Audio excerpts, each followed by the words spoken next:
नमस्कार दोस्तों। गवर्नमेंट जितना चाहे उतना पैसा छाप सकती है, तो ऐसा क्या रीज़न है कि गवर्नमेंट इतना पैसा नहीं छापती जिससे लोगों की गरीबी खत्म हो जाए। आज के टाइम पे अगर हम डॉलर को अपने रुपीस के साथ में कंपेयर करें तो 76 रुपीस अराउंड चल रहा है। ये कौन डिसाइड करता है? और अगर कोई डिसाइड भी कर रहा है तो हम इसे मान क्यों रहे और हम ना क्यों नहीं बोल देते कि हमको ये एक्सेप्ट नहीं करना। और ऐसा क्या हुआ जिसकी वजह से फ्यूचर में हमने डॉलर को इंटरनेशनल करेंसी काउंट करना स्टार्ट कर दिया। और ऐसा क्या हुआ हिस्ट्री में जो ये रत्ती के टुकड़े के लिए हम 7 से 8 घंटे काम पे जाने लगे। सो गाइस, ऐसे ही मजे मिलते रहेंगे। आप जल्दी से जाके इस चैनल को सब्सक्राइब कर दो। जब आपके पास कोई सेकेंड हैंड चीज़ होती है तो उसको आप कैसे डिसाइड करते हो कि इसका जो प्राइस है वो कितना होगा। सपोज करो कि आपके पास एक फ़ोन है जिसे आपको बेचना है, तो आपने उसका जो प्राइस है वो 500 रुपये लगा के ऑनलाइन रख दिया और वो टाइम पे वो फ़ोन खरीदने के लिए 100 जन आ गए। अभी आप 100 जन को देखोगे और बोलोगे कि एक फ़ोन है 100 जन को मैं कैसे दूँ, तो आप वो मोबाइल का जो प्राइस है वो धीरे धीरे बढ़ाओगे और जब तक बढ़ाओगी कि लास्ट में एक बंदा आपसे वो मोबाइल खरीद ना ले। वो टाइम पे चाहे वो फ़ोन की प्राइस 5000 हो 6000 हो, जो भी रहेगा वो बंदा वो देने के लिए रेडी रहेगा क्योंकि वो फ़ोन उसको चाहिए। डेट मीन्स वो उस टाइम पे आपका जो फ़ोन का डिमांड है वो बहुत ही हाई लेवल पे है, जिसकी वजह से आप जितना चाहते हो उतना पैसा उससे ले सकते हो। ठीक इसी तरीके से जो प्रोडक्ट्स होते हैं उनके भी प्राइस डिसाइड किए जाते हैं कि उसका जो सप्लाई एंड डिमांड है उसके ऊपर से उसके प्राइस को नक्की किया जाएगा कि वो आप तक कितने रुपए में पहुंचे। ये जो सब सर्कल है ये काम करता है डिमांड एंड सप्लाई के ऊपर। फॉर एग्जाम्पल, आप किसी फ्रूट शॉप पे जाते हो, वहाँ पर आप केले का अमाउंट जो है 100 रुपये दिखते हो, वहीं पर एप्पल का अमाउंट 200 रुपये दिखते हो। तो आप इसके कलर के हिसाब से इसको डिसाइड नहीं करते कि इनका प्राइस क्या है, आप डिसाइड करते हो क्योंकि जो केले का प्राइस होता है वो एज़ कम्पेयर टू एप्पल से कम होता है, क्योंकि जो एप्पल है उसका डिमांड मार्केट में ज़्यादा है, इसकी वजह से उसका जो प्राइस है वो हाई लेवल पे। यहाँ पर ये हो सकता है जो केला था उसका प्रोडक्टिविटी बहुत ज़्यादा हुआ है इस साल और उसका जो कंजप्शन था कम था। डेट मीन्स इसकी वजह से जो इसका प्राइस का जो बीच का गैप था वो कम हो गया है। जहाँ पर नेक्स्ट ईयर वो 200 रुपये में मिल रहा था, इस बार वो 100 रुपये मिल रहा है। मैं कभी कभी सोचता हूँ जो प्याज है उसका अमाउंट इतना ज़्यादा क्यों हो गया है। इसका जो कंजप्शन था वो हमेशा हाई लेवल पे रहता है। डेट मीन्स अब इसका जो प्रोडक्टिविटी था वो कम हुआ है, पैदावार कम हुआ है, इसके वजह से प्याज का अमाउंट बढ़ गया है। ये सेम उसी प्रोसेस पे काम करता है जो प्रोसेस आपने मोबाइल के टाइम पे लगाया था। उसके जो कस्टमर थे वो ज़्यादा थे तो प्राइस उसका हाई करके आपने अपना मोबाइल बेच दिया था। आपने अपना फ़ायदा देखा, ऐसे ही जो दूसरी ब्रांड्स होती है वो अपना बेनिफिट देखती है। ये कैसे देखती है वो एक एग्जाम्पल से और समझाता हूँ। फॉर एग्जाम्पल, एक कार बनाने वाली कंपनी 100 कार्स बनाती है जिसे खरीदने के लिए लोग आते हैं जिनके पास पैसे होते हैं। जिनके पास पैसे नहीं होते बाइक और साइकिल से काम चला लेते हैं। फिर एक दिन ऐसा होता है कि हमारी गवर्नमेंट बहुत सारे पैसे प्रिंट कर देती और लोगों के अंदर बांट देती है। तो उससे होगा क्या, लोगों के पास पैसे आ जाएंगे तो वो जाके जो मार्केट का कंजप्शन था वो हाई वैल्यू पे पहुंच जाएगा।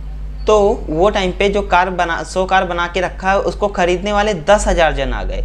तो इससे होगा क्या, लास्ट टाइम जो 100 जन आए थे कार खरीदने, ये टाइम पे 10,000 20,000 लोग आएंगे कार खरीदने। तो इस टाइम पे जो कार बना रहा है वो वही करेगा जो हमने अपना मोबाइल बेचते टाइम किया था, उसका अमाउंट बढ़ा देगा और लास्ट में जो 100 जन बचेंगे तो वो कार अपना बेच देगा। ठीक यही एक एग्जांपल हमको देखने को मिला जिम्बाब्वे में। जिम्बाब्वे ने अपनी इकोनॉमी सुधारने के लिए बहुत सारे पैसे प्रिंट कर दिए। नतीजन लोगों को ब्रेड खरीदने के लिए बोरी में भर भर के पैसे लेकर जाने पड़े। बच्चों को एक चॉकलेट खरीदना होता था तो वो हाथों में इतने सारे पैसे लेकर, और वो टाइम पे जो उनकी इकोनॉमी सुधरी हुई थी वो और भी खराब हो गई। रीज़न इसका ये था कि पैसे बहुत ज़्यादा प्रिंट कर दिए वो लोगों ने। So guys, moral of the story, government के ज़्यादा पैसे छापने से सिर्फ और सिर्फ इन्फ्लेशन जो है वो बढ़ेगा, महंगाई बढ़ेगा और दूसरा कुछ होने वाला नहीं। लेकिन हम ऐसा भी नहीं कह सकते इन्फ्लेशन जो ज़्यादा हो जाता है इसका एक ही रीज़न होता है नोट प्रिंटिंग। इसके और भी बहुत सारे रीज़न हैं, जैसे कि गुड एंड सर्विसेज जो होते हैं उसका प्राइस अगर हाई होगा तो इन्फ्लेशन रेट भी हाई हो जाएगा। थैंक्स टू मोदी गवर्नमेंट इस चीज़ में बहुत ही अच्छी जा रही है अभी तक। और इतने क्राइसिस आने के बाद श्रीलंका और पाकिस्तान के अंदर जो क्राइसिस आए हैं उसके बावजूद भी इंडिया एक बहुत ही हाई ग्रोथ रेट से आगे बढ़ रहा है। अगर आपने मेरा पाकिस्तान वाला वीडियो नहीं देखा है तो आप प्लीज़ जाके देख लीजिएगा, लिंक मैं डिस्क्रिप्शन में डाल रहा हूँ। और अगर आपको श्रीलंकन क्राइसिस के ऊपर और जानकारी लेनी है तो उसका भी लिंक मैं डिस्क्रिप्शन में डाल दूंगा, आप जाके एक बार चेक कर लेना। सो गाइस हम टॉपिक पे वापस आते हैं। तो सपोज करो आपके पास 100 रुपए है जिसको आपने डिपॉजिट करके रखा है और वहीं पर कुछ दिनों में इन्फ्लेशन 5% रेट से बढ़ गया है। तो इससे होगा क्या, जो आपके पास 100 रुपए थे अब उसका वैल्यू 95 रुपीज हो जाएगा। इसके लिए कोई भी गवर्नमेंट नहीं चाहती कि उनके कंट्री में जो इन्फ्लेशन रेट है वो बढ़े।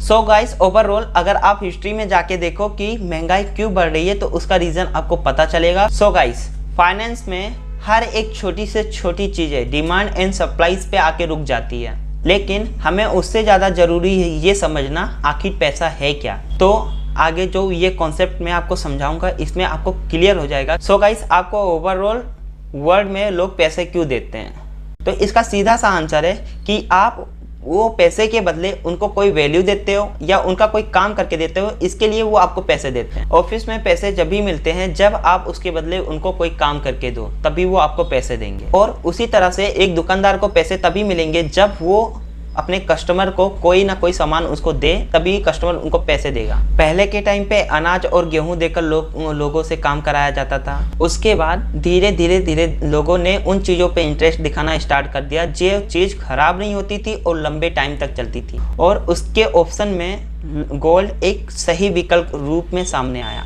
लेकिन इसमें बहुत बड़ी प्रॉब्लम थी कि गोल्ड को कैरी करके एक कंट्री से दूसरी कंट्री में घूमना बहुत ही ज़्यादा प्रॉब्लमेटिक था, और इस प्रॉब्लम का सॉल्यूशन निकालने के लिए गवर्नमेंट ने लोगों को कहा कि आपको गोल्ड कैरी करने की ज़रूरत नहीं है, आप इसको हमारे पास लाओ, इसकी सेफ्टी एंड सिक्योरिटी हमारी जिम्मेदारी है, आप इसके बदले में हमारे पास से एक करेंसी लेकर जाओ जो कि ये पूरे इंडिया में काम करेगा, अगर ये कोई नहीं लेता तो उसकी जिम्मेदारी हम लेते हैं। और वो टाइम से स्टार्ट हुआ रुपीस का चलन इंडिया के अंदर में, और ऐसे ही सेम प्रोसेस स्टार्ट हुआ वर्ल्ड वाइड, सभी के पास ऐसा ये सब होना स्टार्ट हो गया। लेकिन यहाँ पर प्रॉब्लम अब खड़ी हुई कि एक कंट्री को दूसरे कंट्री से ट्रेड करने के लिए जो ये रुपीस था, फॉर एग्जांपल सपोज करो आपके पास रुपीस है, आप यूएस से जाके बोलो कि भैया हमारे पास रुपीस है तो आप रुपीस लेकर हमको ये माल सामान दे दो, तो यूएस बोलेगा मैं इसका मतलब रुपीस क्यों लूँ, मेरे किस काम का, ये मेरे पास मतलब जैसे कि भाई अभी आज के टाइम पे हम चाइना से बहुत ज़्यादा एक्सपोर्ट करते हैं और इंपोर्ट बहुत ही कम करते हैं, तो चाइना हमारा पैसा लेकर क्या करेगा, रुपया उसके पास ज़्यादा इकट्ठा हो जाएगा क्योंकि वो हमारे पास से वापस से खरीदने वाला है नहीं, तो उसको एक ऑप्शन चाहिए कि वो करे क्या। वो टाइम पे सभी लोगों को कुछ समझ में नहीं आ रहा था, तो वो लोगों ने सब कैंसल आउट करके गोल्ड के साथ में जो बिजनेस था वो स्टार्ट कर दिया। लेकिन वो टाइम पे भी वही प्रॉब्लम सेम देखने को मिला कि इसको कैरी करके एक स्टेट से मतलब एक कंट्री से दूसरे कंट्री लेकर कैसे जाएं।